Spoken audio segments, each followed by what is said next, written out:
Amen.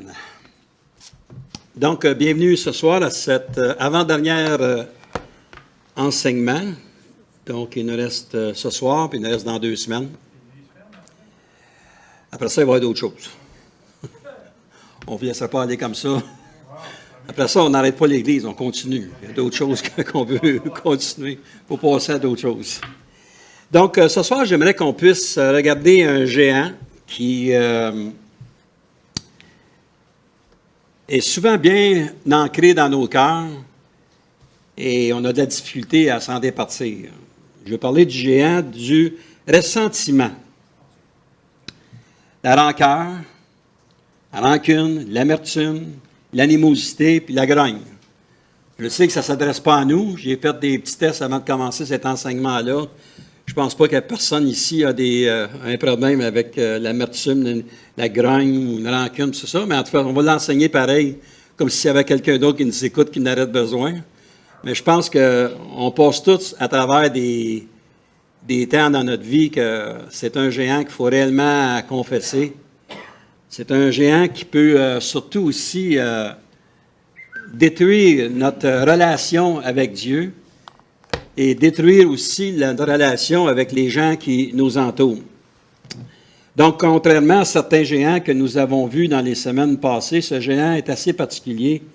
Il agit en douceur et subtilité qui empoisonnera notre vie et celle des autres.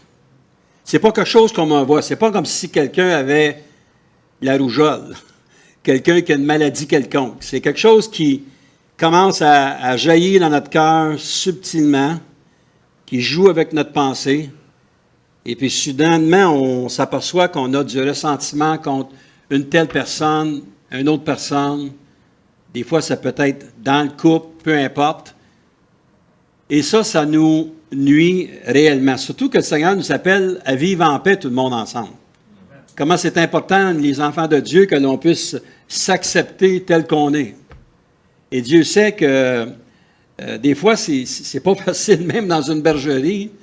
Il y a toujours quelque chose qui arrive à quelque part qui va nous amener à peut-être à perdre patience. Ça, perdre patience, c'est quelque chose, mais que ça commence à germer un fruit, le ressentiment dans notre tête, c'est des choses qu'il faut faire attention. Donc, ce géant va venir à bout de n'importe quelle personne si celle-ci ne prend pas les moyens nécessaires d'enrayer ce cancer dans sa vie. Ce géant est un péché et doit être arrêté. Surtout, on doit arrêter de le laisser agir dans notre vie.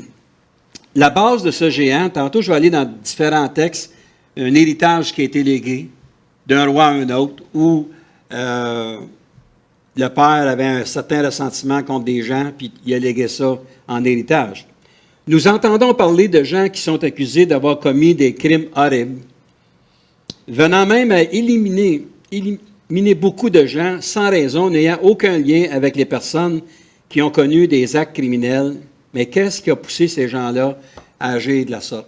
Moi, ce que je trouve aujourd'hui, surtout dans nos réseaux, il y a beaucoup d'accusations qui sont mises sur les réseaux. On peut parler des ministres, on peut parler de telles personnes. Et ça, ce que je trouve triste avec ça, c'est que ces gens-là ne sont même pas coupables de rien.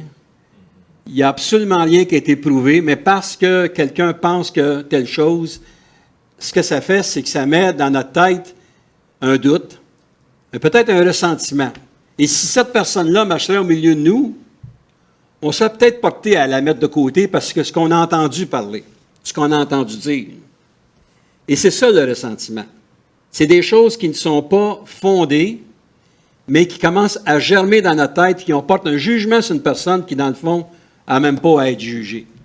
La parole nous dit très clairement de se juger soi-même et de ne pas juger. Je n'essaie pas de dire que les personnes qui sont responsables n'ont pas droit à un jugement. Ce n'est pas ce que je veux dire. Mais lorsque ce n'est pas fondé à quelque part, je pense que ça vaut la peine d'attendre qu'on en sache un peu plus et de ne pas s'empêcher de vivre avec le Seigneur. La Bible nous parle de rejetons. Si on regarde dans Hébreux 12 et le verset 15, texte que vous connaissez, ça nous parle ici, « Veillez à ce que nul ne se prive de la grâce de Dieu, à ce qu'aucune racine d'amertume poussant des rejetons ne produise du trouble et que plusieurs n'en soient affectés. Il y a des familles qui sont complètement détruites. Je vais vous donner un exemple. Un jour, un témoignage que ma mère m'avait donné, puis comment ça a affecté la famille du côté de ma mère par rapport à quelque chose qu'ils avaient entendu parler. Donc, c'est important de regarder à ça, mais rejetons est le contraire de ce que la parole de Dieu nous demande. Si on regarde dans Hébreux 12 et le verset 14, « Recherchez la paix avec tous et la sanctification, sans laquelle personne ne verra le Seigneur. » Ici, l'auteur d'Hébreux ne parle pas pour les autres, il parle pour nous autres. Rechercher la paix. Nous, on doit essayer le mieux qu'on peut de vivre en paix avec tout le monde, et la sanctification. Donc, au lieu de s'occuper à trouver des prétextes ou des choses qui n'existent pas dans la vie d'une personne, bien, forçons-nous de vivre en paix avec tous et qu'on s'abandonne, nous, davantage à la sanctification. La sanctification, ça veut dire, Seigneur, change mon cœur. Un peu comme on a chanté ce soir, Seigneur, fais de moi un sanctuaire. Est-ce que notre cœur est toujours un sanctuaire pour le Seigneur? Peut-être, peut-être pas. C'est des questions qu'on se pose. La sanctification, c'est d'éliminer davantage les choses qui nous empêchent d'avoir cette communion-là avec Dieu. Ce géant, souvent, vient d'un enseignement ou d'une attitude qui peut avoir été cultivée dans la tête d'un individu. Je vous en parlais tantôt. Fais attention à telle personne. Fais attention à ci. Fais attention à ça. Il y a ça. Il a fait ci. Il a fait ça. Et nous, pour toutes sortes de raisons, des fois valables ou non valables, on embarque dans ce jeu-là, puis on commence à mettre des gens, à cataloguer des gens, ça. Et puis, ça peut même se refléter dans notre assemblée. C'est comme si on dit, ben moi, je veux autant pas avoir telle personne dans mon église à cause de ce que j'ai entendu dire. Et ces choses-là ne sont pas fondées. Donc, voyez comment est-ce que c'est subtil dans la vie d'une personne. Puis imaginez-vous si ça rentre dans le couple. Imaginez-vous si ça rentre entre les parents, les enfants, et puis les familles au complet. Il y a des familles qui sont complètement divisées aujourd'hui pour des situations qui auraient facilement été réglées. Mais sur un oui-dire, les gens s'abandonnent à penser que tout le monde sont comme ça. Allons à un exemple biblique. J'aimerais qu'on puisse tourner ensemble dans 1 Roi 2, le verset 1 à 9. On va commencer avec le verset 1 ici. David approchait du moment de sa mort et il donna ses ordres à Salomon, son fils, en disant. Donc, David, ici, est à la fin de sa vie, fait 40 ans qu'il est à la tête du peuple. Il est sur le point de transmettre des directives à son fils, Salomon. C'est sûr et certain que quand on est rendu au pied au seuil de la mort, puis qu'on le sait, bien, on peut rencontrer nos enfants. Et généralement, il y a beaucoup de pardons qui se font là quand tu as la chance d'être capable de le faire. Et puis, c'est un encouragement qui doit être fait. On a vu la même chose dans Jacob fit la même chose. Dans Genèse 49, le verset 29 à 33, on va le regarder ici. Puis il leur donna cet ordre, « Je vais être recueilli auprès de mon peuple, enterrez-moi avec mes pères dans la caverne qui est au champ d'Éphron, le Hétien. » Dans la caverne du champ de Macpéla, vis-à-vis de Mamré, dans le pays de Canaan, c'est le champ qu'Abraham a acheté d'Éphron, le Hétien, comme propriété sépulcrale. Donc, on voit ici, au verset 31, là, on a enterré Abraham et Sarah, sa femme, on a enterré Isaac, Rebecca, sa femme, et j'ai enterré aussi Léa. Donc, on voit ici que Jacob, avec toutes les difficultés qu'il a vécues dans sa vie, parce que Jacob, ce n'était pas un enfant de cœur. Si vous étudiez sa vie un peu, on s'aperçoit que c'était quelqu'un tricky, il arrangeait bien des choses pour lui-même, là. Mais à la fin de sa vie, malgré ce qu'il a tout fait, il n'a pas semé la panique avec cela. C'est tout simplement aller m'enterrer là-bas. Joseph, il venait de rencontrer Joseph. Les frères s'étaient réconciliés ensemble. Il a fini ça sur une bonne note. Il dit, garde, enterrez-moi là. qu'on puisse continuer encore à avancer dans la présence du Seigneur. Moïse avec Josué, ça a été la même chose aussi. Dans Deutéronome 3 et le verset 28,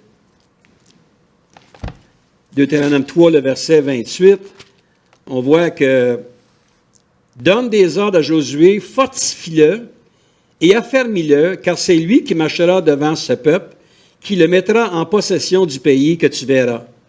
Nous demeurâmes dans la vallée vis-à-vis de Beth-Péor. » Et si on va un peu plus loin dans Deutéronome 31 et le verset 7, on voit encore ce que Moïse donne ici. Moïse appela Josué, il lui dit, « En présence de tout Israël, fortifie-toi et prends courage, car tu entreras avec ce peuple dans le pays que l'Éternel a juré à leur père de leur donner, et c'est toi qui les en mettras en possession. » Il faut comprendre ici que lorsque Moïse a dit ça, il savait, lui, qu'il n'entrait pas dans la terre promise. Il n'est pas arrivé avec un message négatif. Il a regardé Josué et il dit, « Fortifie-toi. » Des fois, on peut avoir un échec dans notre vie. Moïse a eu peut-être un échec dans sa vie par rapport à certaines situations, mais il n'a pas, comment on va dire, ruminé cet échec-là dans sa tête, dans un point de dire, ben regarde, fais que ce que tu peux, Josué. Non, fortifie-toi. Continue à marcher avec le Seigneur. Un message d'encouragement. Jésus, avec ses disciples, ça a été la même chose. Si on regarde dans le livre des Actes, au premier chapitre, ça faisait pas tellement longtemps qu'il avait été abandonné par tout le monde. Jésus aurait pu leur dire, mais écoutez, organisez-vous pas pour faire ce que vous avez fait avant que je sois crucifié. Non, regardez le message qui donne ici, dans Acte 1, le verset 4 à 8. Comme il s'y trouvait avec eux, il leur recommanda de ne pas s'éloigner de Jérusalem, mais d'attendre ce que le Père avait promis, ce que je vous ai annoncé, le dit-il. Car Jean a baptisé d'eau, mais vous, dans peu de jours, vous serez baptisés du Saint-Esprit. Alors les apôtres réunis lui demandèrent, Seigneur, est-ce le temps que tu rétabliras le royaume d'Israël? Il leur répondit, ce n'est pas à vous de connaître le temps ou les moments que le Père a fixés de sa propre autorité, mais vous recevrez une puissance de Saint-Esprit survenant sur vous, et vous serez mes témoins à Jérusalem, dans toute la Judée, dans la Samarie et jusqu'aux extrémités de la terre. Imaginez-vous si Jésus avait avait eu un goût amer par rapport à tout ce qui s'est passé avant. Les évangélistes qui étaient là du début de l'Église, ils n'avaient pas été encouragés à aller. Mais Jésus les a laissés, il dit, j'ai parlé du Saint-Esprit, demeurez là jusqu'à temps que le Saint-Esprit vienne. Après ça, allez à travers la Samarie, la Judée, annoncer. Donc, il a terminé son ministère sur la terre. On sait que dans quelques semaines, on va se rappeler de sa mort, de sa résurrection. Mais il a passé outre ça pour être une forme d'encouragement pour les gens qui le suivraient, qui continueraient finalement le ministère. Dans Acte 20, on voit un autre texte ici, Acte 20, le verset 28 à 31.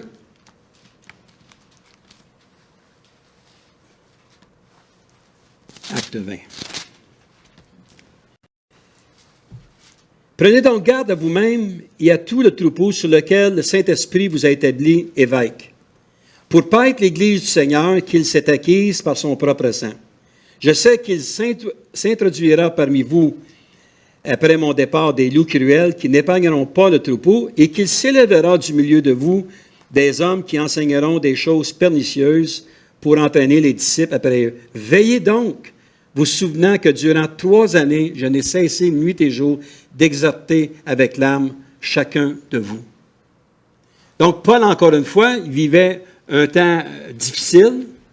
Il était une source d'encouragement pour les frères qui étaient là. Pendant 3 ans, j'étais avec vous, j'ai imploré le Seigneur pour vous, afin qu'il puisse vous accompagner. Donc, je pense qu'on comprend un peu le but de cet exercice-là ce soir. Comment c'est important de léguer un héritage qui soit positif pour les gens qui vont nous suivre. Si on retourne dans notre livre, dans le livre de Rois, au 2e chapitre, on va lire le verset 2 et 3. Donc, 1 Roi 2, 2 et 3. « Je m'en vais par le chemin de toute la terre, fortifie-toi et sois un homme. Observe les commandements de l'Éternel, ton Dieu, en marchant dans ses voies et en gardant ses lois, ses ordonnances, ses jugements et ses préceptes, selon qu'il est écrit dans la loi de Moïse, afin que tu réussisses dans tout ce que tu feras et partout où tu te tourneras.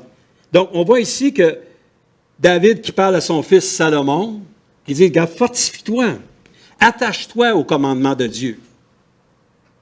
C'est la plus belle chose qu'on peut donner à quelqu'un peut-être qui nous a frustrés peut-être dans la vie, mais le fait que l'on puisse lui dire, regarde, fortifie-toi puis accroche-toi au Seigneur. C'est comme si on mettait une brisure avec ce genre de ressentiment-là qu'on peut voir. C'est ce que David semblait vouloir partager avec Salomon, son fils. Donc, on voit même aussi que Josué a fait la même chose dans Josué 23, 14 et 16, qui disait, bien, fortifie-toi. Donc, on voit comment est-ce qu'il était enclin à ça. Et ensuite de ça, on voit au début Josué, encore une fois, comment est-ce que le thème qui était donné, c'est fortifie-toi, puis appuie-toi sur le Seigneur. Sois un homme, ce qui veut dire, apprends à dépendre entièrement sur Dieu. L'homme et la femme de Dieu, dans la vie aujourd'hui, le seul projet valable qui vaut, c'est d'apprendre à s'appuyer sur Dieu entièrement. Peu importe ce qui nous arrive dans la vie. Et Dieu sait que vous avez des expériences, vous avez vécu des expériences que je ne connais pas, puis je ne suis pas nécessairement intéressé à connaître les expériences, mais je parle de mon propre vécu. Il y a des situations dans la vie, des fois, qui sont excessivement difficiles à comprendre, peut-être même injustes, mais so what? Seigneur, bénis-les abondamment, mais donne-moi un cœur, Seigneur, à te servir. Donne-moi tes yeux, Seigneur, des yeux à te voir, pour pas que je perde la paix, finalement, que tu me donnes parce que tu viens vivre au-dedans de moi, parce que je suis attaché à des choses qu'en fin de compte, je n'ai aucun contrôle. On n'a pas le contrôle sur ce que les gens peuvent dire, ce que les gens peuvent penser. Seul Dieu a une pensée qui soit véritable à chacun de ses enfants. Et un jour, on va l'entendre de sa bouche, ce qu'il a à dire. Bon et fidèle serviteur. Servante aussi. Donc, c'est ce qu'on doit... Donc, verset 4, dans notre texte, ça nous parle ici. « Et afin que l'Éternel accomplisse cette parole qu'il a prononcée sur moi, si tes fils prennent garde à leur voie, en marchant avec fidélité devant moi de tout leur cœur et de toute leur âme, tu ne manqueras jamais d'un successeur sur le trône d'Israël. » Dans le souvenir de quelques semaines, je parlais d'un roi qui, Dieu a ajouté sa vie de 15 années. C'était une parole ici qu'il avait donnée. Il dit, « Dis à ton fils que si tes enfants, s'ils marchent selon les principes de Dieu, ben, ils ne manqueront jamais d'un successeur. » Donc, encore une fois, promet tout d'avoir un successeur.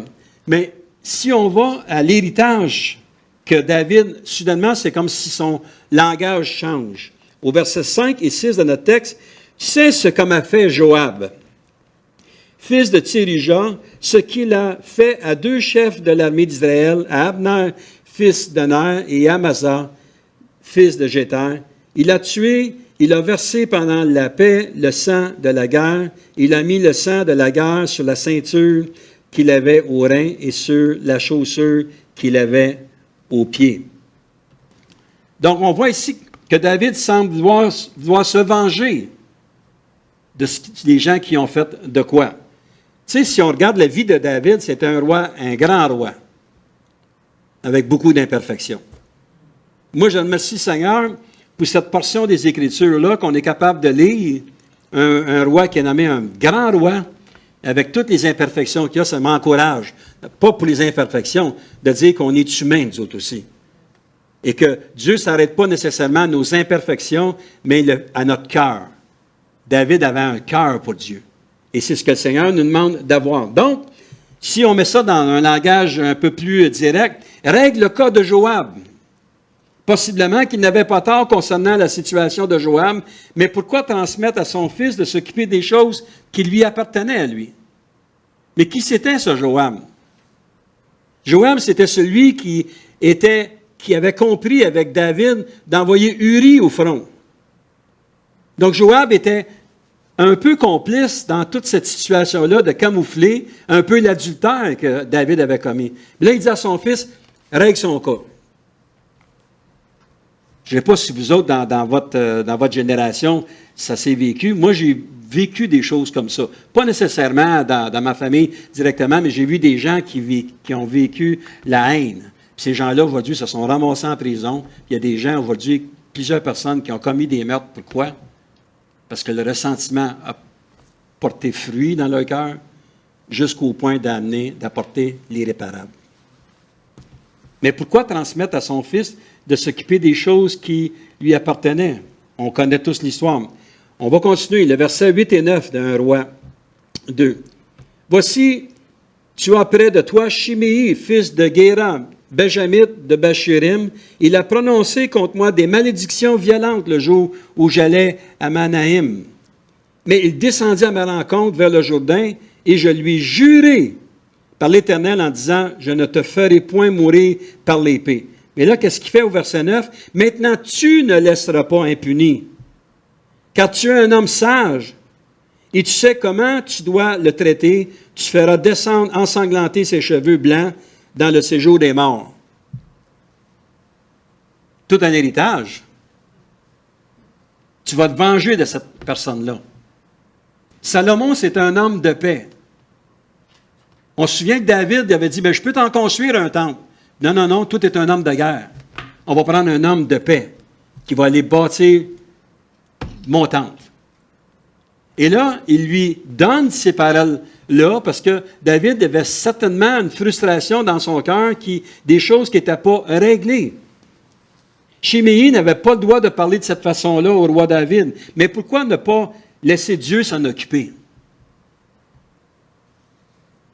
Ma suggestion ici, si des gens t'insultent, si des gens t'accusent injustement, si des gens, pour toutes sortes de raisons, sont pas, on dirait, sont pas corrects dans ce qu'ils disent, mais que Dieu s'organise avec eux autres. Et nous, on continue à marcher dans la paix du Seigneur. Humainement parlant, c'est difficile. Le cœur d'un homme, le cœur d'une femme, c'est sensible. Et lorsque des fois, on se voit ces choses-là, moi, j'aime pas ça. C'est des choses qu'on n'aime pas. Puis je pense pas qu'il y a personne qui va dire « Ah, moi, ça me dérange pas. » Regarde, si tu dis ça, là, c'est parce que ça te dérange au plus haut point. Là. Il n'y a personne qui aime ça, ces choses-là. Mais pourtant, laissons Dieu s'organiser avec ces situations-là. Salomon était un homme de paix choisi par Dieu. Au verset 10, David se couchait avec ses pères, il fut enterré dans la ville de David. Donc, le trône est devenu quoi? Dans 1 Roi 2,25. Regardez bien ça ici, 1 Roi 2,25. Ça a été le début du règne de Salomon.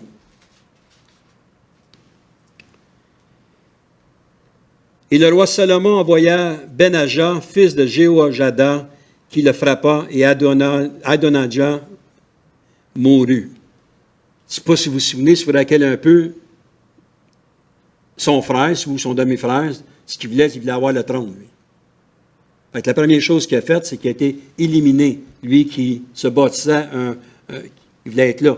Mais si on recule dans le temps, on s'aperçoit aussi comment est-ce que la femme de David allait auprès de dire « Hey, il faut organiser pour que ce soit Salomon, mon fils, qui soit sur le trône. » Mais automatiquement, en commençant, Salomon a été réglé le cas de Adonijah. 1 Roi 2, 34. On voit ici que Benadja, fils de Jéhoiada, monta, frappa Joab et il le fit mourir. Il fut enterré dans la maison au désert. Donc, le deuxième cas, c'est qu'il a été réglé le cas de Joab. 1 Roi 2, 44-46. Et le roi dit à Shimei, « Tu sais au-dedans de ton cœur tout le mal que tu as fait à David, mon père. L'Éternel fait retomber ta méchanceté sur ta tête. Mais le roi Salomon sera béni et le trône de David sera pour toujours affermi devant l'Éternel. » Et au verset 46, « Et le roi donna ses ordres à Benadja, le fils de Jéhoiada, qui sortit et frappa Shimei, et Shimei mourut. La royauté fut ainsi affermie entre les mains de Salomon. » Je sais qu'il y en a qui peuvent dire, c'est parce qu'on voulait que la royauté ait été affermie pour Salomon. C'est ce que la parole de Dieu nous dit. Mais peu importe qui on est dans la vie, si on prend ça en 2024, est-ce qu'on a le droit, nous, d'évincer nos ennemis ou les gens qui nous veulent du tort dans la vie? Est-ce qu'on peut se permettre de faire telle et telle chose à des gens comme ça? Non, la Bible nous enseigne plutôt que de se venger, c'est de prier pour eux autres. Puis t'insultes davantage, tu pries davantage pour eux autres. Il y a des gens à qui on témoigne, il y a des gens dans nos familles qui ne veulent rien savoir de nous, qui se moquent littéralement de nous. La seule chose qu'on peut faire, c'est peut-être d'esquisser un petit sourire, puis de continuer à prier davantage pour eux autres, que le Seigneur puisse ouvrir leur esprit et qu'ils puissent comprendre. Mais si on n'agit pas selon les principes de Dieu, si on a la vengeance à cœur, moi, quand je jouais au hockey, puis vous regardez ça même aujourd'hui dans le hockey, c'est qu'il y a des clubs qu'on aimait jouer contre, puis il y a des clubs qu'on n'aimait pas jouer contre. Mais dans chaque club, il y a des joueurs qui étaient cernés. On n'était pas capable de les aimer. Donc, ce que ça nous portait, c'est peut-être même essayer de les blesser, ces joueurs-là. Ça, c'est le ressentiment que tu as. Mais quand tu les connais personnellement, tu vois que c'est des gens qui ne sont pas si pires dans mais juste parce que tu bâtis comme on a vu la dernière fois, la colère, mais comme on bâtit de vouloir se venger, c'est de se venger d'une personne. Mais tu ne peux pas faire cela dans la vie. Tout cela venait de l'amertume du ressentiment. Je parlais d'un exemple de mon grand-père. Mon grand-père, il a refusé pendant des années d'accepter le Seigneur. Ma mère témoignait, à chaque fois qu'elle allait le voir, puis elle lisait la parole. Mon grand-père, il refusait littéralement d'accepter le Seigneur. Lui, ce qu'il avait, il en voulait à son frère. Son nom m'échappe, là. Son frère, lui, ce qu'il avait, son père, à mon grand-père, il avait donné le poulailler à son frère à lui, puis il en voulait. Il dit, c'est moi qui s'est occupé de la terre toute la vie, le poulailler me revenait. À cette heure, tu n'as plus bien ça, mais tu as vu ça dans le temps, là. Hein? Ceux qui avaient des femmes avaient ça, qu'est-ce qu'elle est. Et puis, ma mère, elle parlait de ça, puis elle disait à mon grand-père, mais il faut que tu lui pardonnes. Tu sais, c'est passé, il est mort, lui. Tu es rendu à l'hospice, tu ne peux plus rêver d'avoir un poulailler. Et puis, mon grand-père, finalement, il a décidé de passer l'éponge là-dessus. Puis mon grand-père s'est converti. Très âgé. Pourquoi? Parce que la minute qu'il a laissé l'amertume qu'il avait dans son cœur, le ressentiment par rapport à son frère, qui faisait des années qu'il était mort, qui a décidé de passer l'éponge là-dessus, il s'est converti au Seigneur. Et puis, il est mort avec le Seigneur aujourd'hui. L'amertume, les rejetons. Si on est un grumpy à la maison, si on est quelqu'un qui en veut tout le temps à tout le monde, de même, bien, tu vas te ramasser avec des enfants qui ils vont être comme ça, des mal léchés, comme on disait dans le temps. Pourquoi? Bien, c'est parce que le seul exemple qu'ils ont eu, c'est un grumpy qui est à la maison. Tu chiales contre un, tu chiales contre l'autre, il est comme ci, il est comme ça, il est comme ci, il est comme ça. Ça ne fonctionne pas. Non, ce n'est pas ce que la parole de Dieu nous enseigne. Les rejetons, comme on a lu dans Hébreu tantôt, mais ça peut affecter des générations. Il y a des choses qui... Vous regardez ce qui se passe en Israël, vous regardez, je ne veux pas aller là-dessus, c'est des choses que ça fait des générations, puis des générations qui sont là. Puis si vous assiriez, je ne sais pas, moi on assis tout le monde ensemble, puis on les regarde ensemble, et on dit, pourquoi en fin de compte qu'on se tire des bombes sur la tête, là, tu sais, ça donne quoi, là? Ça donne absolument rien. OK, il y en a qui vont dire, ouais, mais pasteur, c'est écrit. Ben oui, je sais que c'est écrit, que ça s'en va vers la fin. Je ne suis pas pour dire, j'essaie juste de dire comment est-ce qu'il y en a qui s'en veulent toute la vie au complète, puis tout ça. Là, à un moment donné, on va faire une trêve. C'est comme, hop, à un moment donné, on aime tout le monde. On laisse passer tout le monde, mais ben là, on revient. En tout cas, tu sais, vous voyez un peu le portrait de l'image que je vais amener. Donc, comment faire pour sortir ou enlever ce péché-là de notre vie? Il y en a qui disent, bon, c'est pas un péché. Oui, c'est un péché si tu en veux à quelqu'un, parce que c'est une créature de Dieu aussi. Peu importe qui que ce soit. La personne la plus aguissable, c'est une créature de Dieu.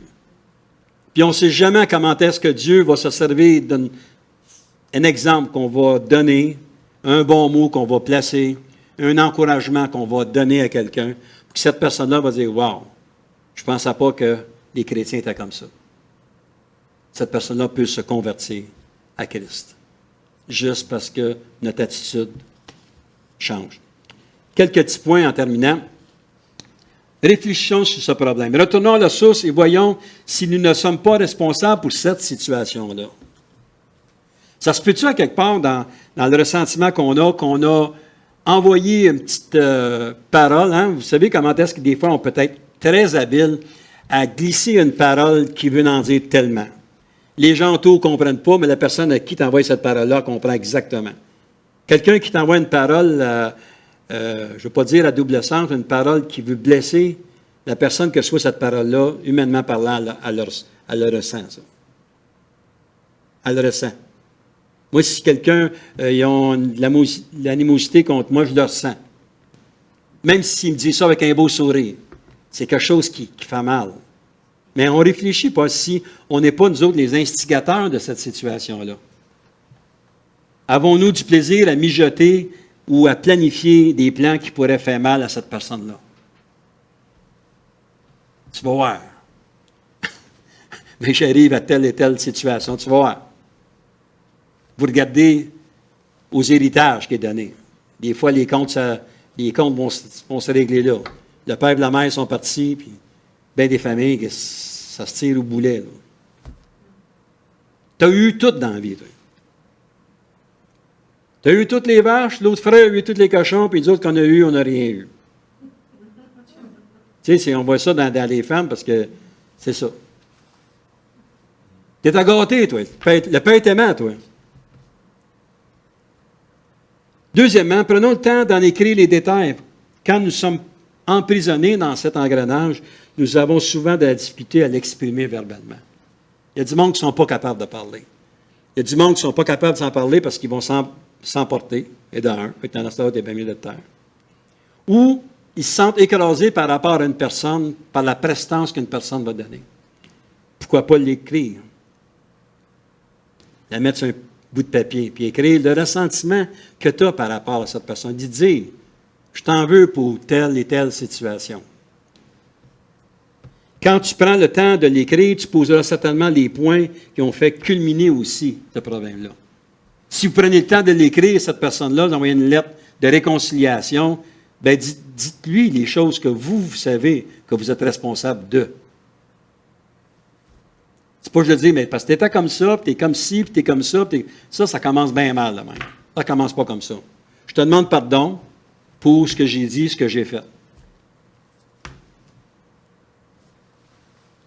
Troisième point, prenons le temps aussi de l'assimiler. Plusieurs couples vivent du ressentiment entre eux et un bon moyen de gérer le problème, c'est de sortir dehors et de prendre une bonne marche.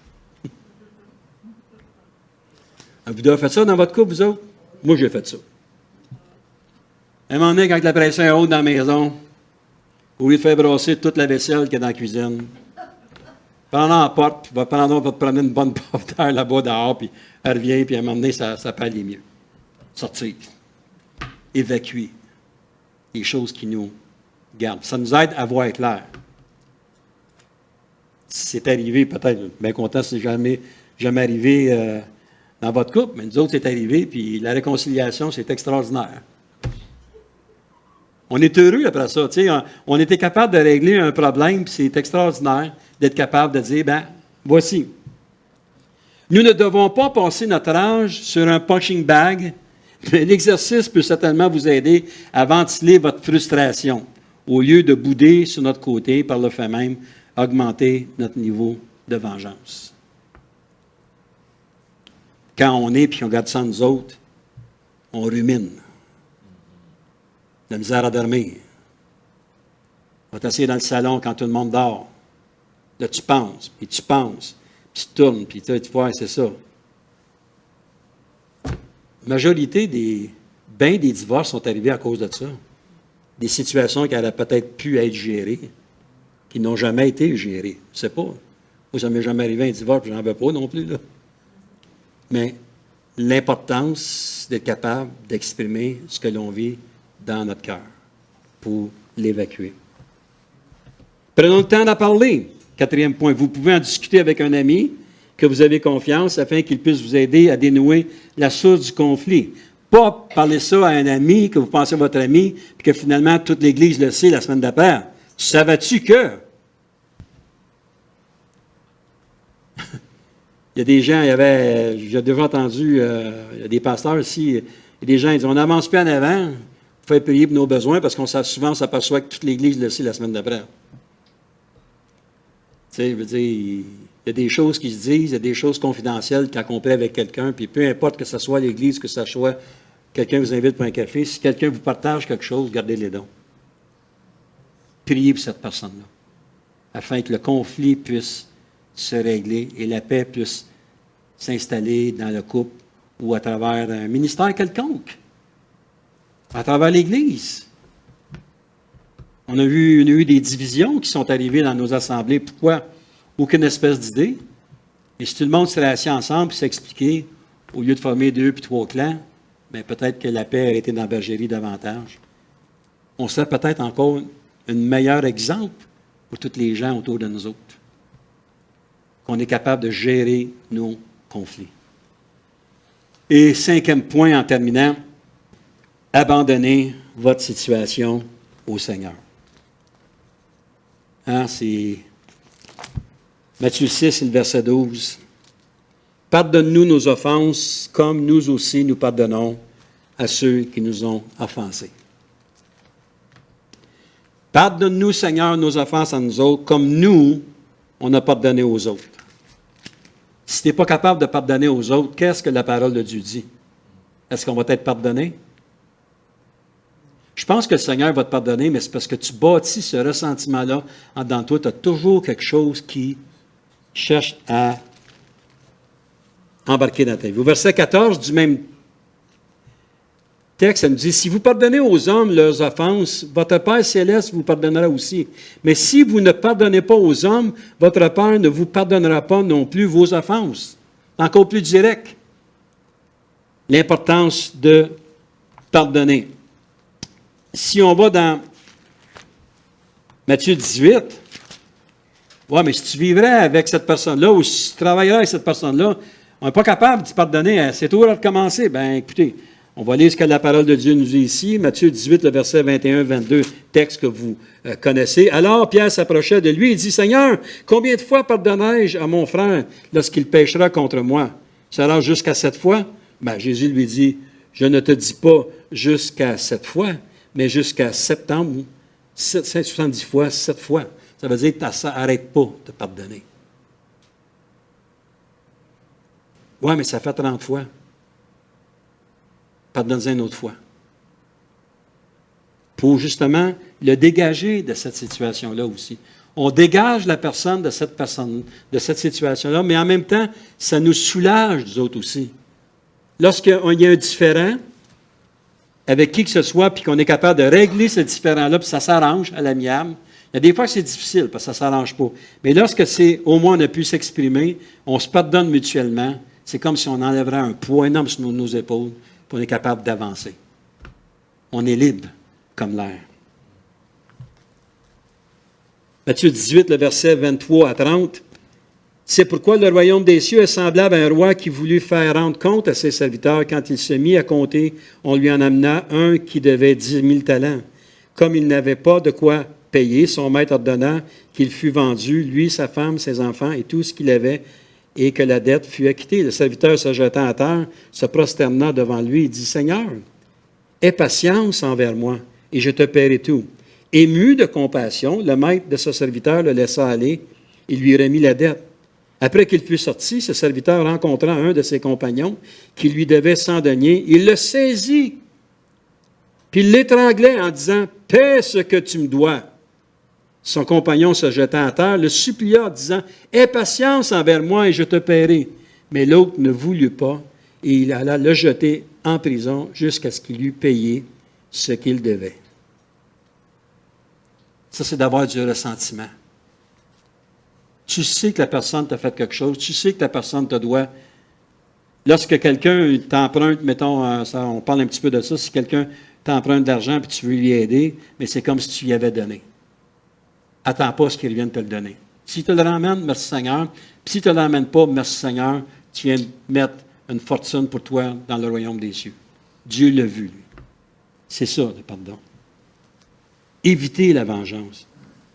Et dernier texte en terminant, le verset 31-35 du même texte qui nous dit « Ses compagnons, ayant vu ce qui était arrivé, furent profondément attristés et ils allèrent raconter à leur maître tout ce qu'il s'était passé. Alors le maître fit appeler ce serviteur et lui dit « Méchant serviteur, je t'avais remis en entier ta dette parce que tu m'en avais supplié. Ne devais-tu pas aussi avoir pitié de ton compagnon comme j'ai eu pitié de toi? » Et son maître, irrité, le livra au bourreau jusqu'à ce qu'il eût payé tout ce qu'il devait. C'est ainsi que mon Père céleste vous traitera si chacun de vous ne pardonne pas à son frère de tout son cœur.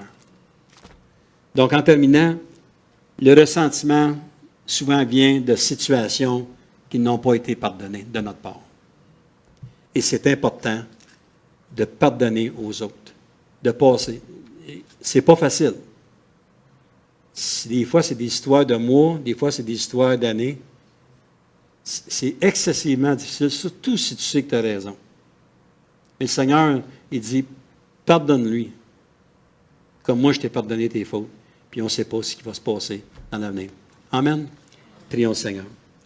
Seigneur, merci encore une fois pour ta présence avec nous ce soir. Seigneur, merci pour ce bon temps de louange, Seigneur, qu'on a eu. Et Seigneur, je te prie pour cette parole qu'on vient d'annoncer. Que cette parole, Seigneur, puisse être une source d'encouragement pour chacun de nous, mais aussi une leçon. À savoir s'il y a des choses qu'on a dans notre cœur qui sont un ressentiment par rapport à une telle personne ou peu importe. Seigneur, montre-nous les bonnes choses que cette personne-là fait, premièrement. Et que l'on puisse te bénir, Seigneur, pour qui elle est, cette personne. Et donne-nous la force et la capacité de pardonner, Seigneur. De passer outre ça, Seigneur, afin qu'on ne manque pas les bénédictions que tu veux nous donner. Donc, merci encore une fois, Seigneur, de cette patience que toi, tu nous démontres. Tu nous démontres tellement, Seigneur, que même dans les temps de la fin, tu vas porter ta patience jusqu'à son extrémité, afin que plusieurs personnes viennent encore à ta connaissance. Ça, c'est la patience que tu as, Seigneur. Enseigne-nous, Seigneur, à être patient. Enseigne-nous, Seigneur, à pardonner. Et merci encore une fois, Seigneur, pour ta parole. Et bénis ta parole dans chacun de nos cœurs, Père. Et c'est dans le nom de Jésus qu'on a prié. Et tout ton peuple te dit. Amen. Seigneur vous bénisse.